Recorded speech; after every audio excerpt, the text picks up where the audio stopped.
अस्सलाम वालेकुम, मैं हूं सीधवान। आज मैं आपको व्हाइट मरजान की प्राइस बताऊंगा एज कंपेयर टू रेड मरजान के रेड मरजान और व्हाइट मरजान की प्राइस में क्या डिफरेंस है। तो बहुत ही इंपॉर्टेंट टॉपिक है। बहुत सारे लोगों का ये जहन होता है कि व्हाइट जो रेड तो हर आम जगह से मिल जाता है, व्हाइट नहीं मिलता, इसलिए व्हाइट जो है वो एक्सपेंसिव होता है। ऐसी बात नहीं है। अगर मैं आपको एक कुलिया समझा दूं, ठीक है, उससे आपको समझने में आसानी होगी।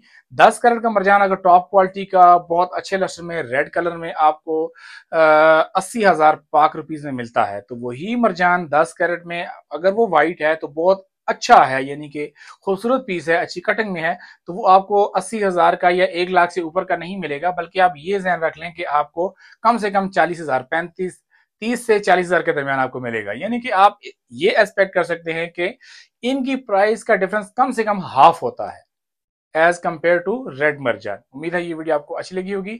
मिलते हैं आने वाली अगली वीडियो में। तब तक अपना ख्याल रखें। अल्लाह हाफिज।